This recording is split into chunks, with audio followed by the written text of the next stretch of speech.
Second question. Okay, ಈಗ ಒಂದು equation ಕೊಟ್ಟಿದೆ, ಅದನ್ನ ಸಾಲ್ವ್ ಮಾಡಬೇಕು. ಓಕೆ, ಸಾಲ್ವ್ ಅಂದ್ರೆ nothing but N value find out ಮಾಡಬೇಕು. ಓಕೆ, ಫಸ್ಟ್ ಸ್ಟೆಪ್ ಏನು ಮಾಡ್ತಿದ್ವಿ, ಎನ್ ಇರೋದೆಲ್ಲ ಒಂದು ಸೈಡು, ನಂಬರ್ ಇರೋದೆಲ್ಲ ಒಂದು ಸೈಡು. ಬಟ್ ಇಲ್ಲಿ ಆಲ್ರೆಡಿ ಎನ್ ಇರೋದೆಲ್ಲ ಒಂದು ಸೈಡ್ ಇದೆ, ನಂಬರ್ ಇರೋದೆಲ್ಲ ಒಂದು ಸೈಡ್ ಇದೆ. ಓಕೆ, ಇಲ್ಲಿ ಎನ್ ಎಷ್ಟಿದೆ, 1 2 3 ನಂಬರ್ಸ್ ಇದ್ದಾವೆ. ಓಕೆ, ಈಗ ಡಿನಾಮಿನೇಟರ್ 2 4 6 ಇದೆ. ಓಕೆನಾ, ನಾನು ಇಲ್ಲೊಂದು ರಫ್ ಕಾಲಮ್ ತಗೊತೀನಿ. ಓಕೆ, ಇದು ಫ್ರಾಕ್ಷನ್ ಇರೋದ್ರಿಂದ ಡಿನಾಮಿನೇಟರ್ ಇದೆ 2 4 6. ಇವ್ರ ಮೂವರಿಗೆ LCM ತಗೊತೀನಿ. ಚಿಕ್ಕ ಟೇಬಲ್ 2 1 ಜಾ 2 2 ಜಾ 2 3 ಜಾ. ಓಕೆ, ಸೊ ಮುಂದೆ ಇವ್ರು ಮೂವರು ಒಂದೇ ಟೇಬಲ್ ಅಲ್ಲಿ ಹೋಗಲ್ಲ, ಸೊ ಇಲ್ಲಿಗೆ ನಿಲ್ಸ್ಬಿಡ್ತೀನಿ. ಇವ್ರು ಹೊರಗಡೆ ಇರೋ ನಂಬರ್ ಎಲ್ಲ ಮಲ್ಟಿಪ್ಲೈ ಮಾಡಿ 2 × 1 × 2 × 3. 2 1 ಜಾ 2 2 2 ಜಾ 4 4 3 ಜಾ 12. ಸೊ LCM ಏನಾಯ್ತು, 12 ಆಯ್ತು.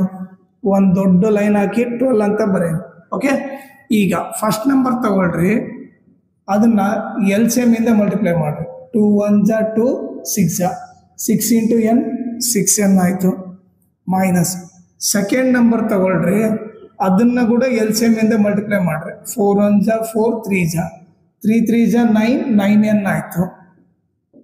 ಪ್ಲಸ್ ಥರ್ಡ್ ನಂಬರ್ ತಗೊಳ್ರಿ, ಅದನ್ನ ಕೂಡ LCM ಇಂದ ಮಲ್ಟಿಪ್ಲೈ ಮಾಡ್ರಿ. 6 1 ಜಾ 6 2 ಜಾ 5 2 ಜಾ 10 10n ಆಯಿತು. ಈಸ್ ಈಕ್ವಲ್ ಟು ಏನಾಯಿತು, 21 ಆಯಿತು. ಓಕೆನಾ, ಈಗ ನೀವು ಇದಿಷ್ಟು ಸಾಲ್ವ್ ಮಾಡಿದ್ರೆ ಏನಾಗುತ್ತೆ, ಒಂದು ಪ್ಲಸ್ ಮೈನಸ್ ಇದ್ದಾಗ ಗ್ರೇಟರ್ ನಂಬರ್ಸ್ ಏನಾಗ್ತೀನಿ, 9n ಅಲ್ಲಿ 6n ಹೋದ್ರೆ ಏನಾಗುತ್ತೆ, 3n ಆಗುತ್ತೆ. Plus 10n divided by 12 is equal to 21. ಓಕೆನಾ, ಇವರಿಬ್ಬರನ್ನ ಸಾಲ್ವ್ ಮಾಡಿದ್ರೆ -3n ಬಂತು. ಓಕೆ, ಈಗ ಮತ್ತೆ ಇವರಿಬ್ಬರನ್ನ ಸಾಲ್ವ್ ಮಾಡಿದ್ರೆ ಏನಾಗುತ್ತೆ, ಓಕೆ, ಒಂದು ಮೈನಸ್ ಪ್ಲಸ್ ಇದ್ದ ಗ್ರೇಟರ್ ನಂಬರ್ಸ್ ಏನಾಗ್ತೀನಿ, 10n ಅಲ್ಲಿ 3n ಹೋದ್ರೆ ಎಷ್ಟಾಗುತ್ತೆ, 7n ಆಗುತ್ತೆ.